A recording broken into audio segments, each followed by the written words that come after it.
समाज में मानसिक बीमारी या तकलीफ को अक्सर पागलपन का रूप दे दिया जाता है और नेगेटिव एटीट्यूड्स बनाए जाते हैं। सच्चाई यह है कि मानसिक स्वास्थ्य को और मानसिक बीमारियों को गहराई से अच्छे से समझा गया है वैज्ञानिक रूप में। इसलिए मैं डॉक्टर निमेश देसाई अपने 40 साल के तजुर्बे से आपके लिए लाया हूं नई series mental health A to Z, मानसिक स्वास्थ्य आदि से अंत तक। आज हम शुरुआत करेंगे ए अल्फाबेट से एंजाइटी के बारे में चर्चा करके। आमतौर पे जैसे हम लोग सब जानते हैं, तनाव, चिंता, टेंशन एक बहुत साधारण अनुभव है और हम लोग सब गुजरे हैं ऐसे अनुभव से।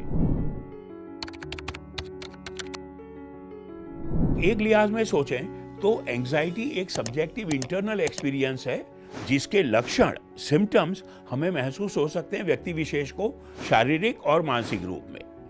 किसी व्यक्ति को शायद एंजाइटी बहुत ज्यादा महसूस होती है मामूली कारणों में। कारण छोटा सा है लेकिन व्यक्ति उसे 10-20 गुना एंग्शियस हो जाता है या घबरा जाता है। कुछ व्यक्तियों को पर्सनालिटी के रूप में अपनी नेचर के भाग रूप एंजाइटी रिस्पॉन्स अक्सर रहता है या 24 घंटे 7 दिन हमेशा ही रहता है। एंजाइटी डिसऑर्डर जो या तो थोड़े समय के लिए हो या जैसे हमने कुछ व्यक्तियों को लंबे अरसे की हो क्रॉनिक एंजाइटी, तो इसके अलग अलग स्वरूप हम समझ लें तो उसके मुताबिक उसका हल ढूंढना पड़ेगा। कुछ 100-125 साल पहले हांस सेलियर नाम के एक वैज्ञानिक ने एक थियरी दी, जनरल एडेप्टेशन सिंड्रोम GAS। उसका यह कहना था कि जब भी कोई खतरा हो, रियल या परसीव्ड, भाई सही में खतरा हो या मेरा मन और दिमाग उसको खतरा समझ रहा है, चाहे कारण कुछ भी हो, मेरा बॉडी और ब्रेन और माइंड सिस्टम उसको रिएक्ट करने लगता है। वो जो रिएक्शन होती है उसका एक भाग होता है शारीरिक, फिजियोलॉजिकल। होता यह है कि जैसे हमने सब अनुभव किया, सबने अनुभव किया, कभी न कभार धड़कन बढ़ जाती है, मुंह सूखने लगता है, हाथों में पसीना छूट जाता है, कई बार बोलना मुश्किल हो जाता है। मानसिक रूप से तनाव का अनुभव होना वैचारिक और भावनात्मक रूप दोनों में। एंजाइटी को एक प्रकार से कहा जाता है fear without any valid reason. कारण कोई नहीं है लेकिन तनाव लग रहा है, तो वो मानसिक अनुभव हुए। काफी हद तक एंजाइटी रिस्पॉन्स एक नॉर्मल, न सिर्फ ह्यूमन, एनिमल किंगडम रिस्पॉन्स है। तो सिचुएशन अगर एंजाइटी के मुनासिब हो तो एंजाइटी को हम कंट्रोल में करें और सिचुएशन का सामना करें या उस प्रॉब्लम का कोई हल ढूंढें, तो इसको तो समझा जाए नॉर्मल एंजाइटी। उसकी भी सिवियरिटी अलग अलग व्यक्ति में हो सकती है।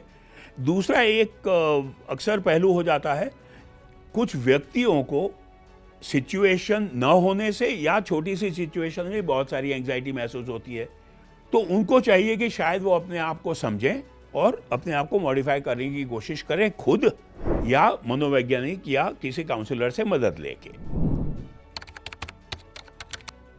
शहरीकरण और आधुनिक 21वीं सदी के जीवन में तनावग्रस्त महसूस होना शायद यूनिवर्सल एक्सपीरियंस है। तो हर ऐसे अनुभव को डॉक्टरी इलाज की जरूरत नहीं है। कोशिश करें अपने आप को समझें, अपनी कोपिंग बेहतर करें। लेकिन अगर फैमिली डॉक्टर, मनोवैज्ञानिक या मनोचिकित्सक के पास जाते हैं तो वहाँ पर भी कुछ चरण है इलाज के, स्टेप वाइज है। अब मनोवैज्ञानिक, मनोचिकित्सक या मानसिक स्वास्थ्य की टीम पहले मदद करेगी आपकी तकलीफ को समझने में, उसकी ग्रेडेशन, उसकी डिग्री समझने में। उसके बाद अगर हो सके जो रिलैक्सेशन टेक्निक्स हैं, शारीरिक और मानसिक रूप से दोनों, कुछ स्पेसिफिक टेक्निक्स हैं जो पाश्चात्य देशों से आई है, जैकबसन्स प्रोग्रेसिव मस्कुलर रिलैक्सेशन। लेकिन ये कहना बिल्कुल मुनासिब होगा कि भारतवर्ष में योग और बहुत सारी ऐसी ध्यान की प्रणालीगत स्थितियां रही हैं जिनको अमल करके हम वही असर पा सकते हैं। और अच्छी बात यह है कि अब हम समाज में और डॉक्टरी क्षेत्र में इस चीज़ को समझने लगे हैं, पहचानने लगे हैं कि सिर्फ पाश्चात्य टेक्स्ट बुक के मुताबिक इलाज नहीं होगा, जो हमारे सामाजिक, सांस्कृतिक बहुत सारी पद्धतियां हैं उनको भी अपना सकते हैं और उनको अपनाने से फायदा हो सकता है। बिना किसी डॉक्टर से सलाह किए व्यक्ति खुद एंजाइटी की दवाई या नींद की दवाई शुरू कर देता है। या डॉक्टर को, मनोचिकित्सक को दिखाया, उन्होंने 1 या 2 महीने का प्रिस्क्रिप्शन दिया, वो 6 महीने 1 साल तक हम दवाई चलाते रहते हैं। ये स्वास्थ्य के लिए कभी अच्छा नहीं हो सकता। तकलीफें क्या है? ये जो ग्रुप है ट्रैंक्विलाइजर्स या एंटी एंग्जाइटी एजेंट, इसको हम क्यों जोर दे के कह रहे हैं कि लंबे अरसे तक न लें? सबसे पहला मुद्दा ये है कि लत की बीमारी इन दवाओं के साथ आसानी से संभव है। दूसरे, जो रोजाना काम है, किचन में काम हो, गाड़ी चलाने का काम हो और कोई काम हो, वहाँ थोड़ा इफेक्ट जागृत अवस्था में हो सकता है कि आपके काम पे असर हो। तीसरे, लंबे अरसे के बेंजोडाइज़ेपिन या ट्रैंक्विलाइजर यूज से अगर वो जरूरी नहीं है तो इम्यून सिस्टम भी आपका वीक हो जाता है। तो बहुत सारे कारण हैं कि इनको हम बिना समझ, बिना डॉक्टरी सलाह के लंबे अरसे तक न चलाएं। एक जो सबसे बड़ी भ्रांति समाज में बहुत कॉमन है वो ये है कि नींद की तकलीफ हो, स्लीप डिफिकल्टी हो, अनिद्रा हो, तो नींद की गोली या एंग्जाइटी की दवाई ले लो और ठीक हो जाएगा। मैं क्लैरिफाई करना चाहूँगा कि 21वीं सदी में जो फार्माकोलॉजी का विज्ञान है उसने बहुत विकास कर लिया है। तो आज के समय में नींद की दवाई एक ग्रुप है, दूसरा है एंटी एंग्जाइटी एजेंट्स।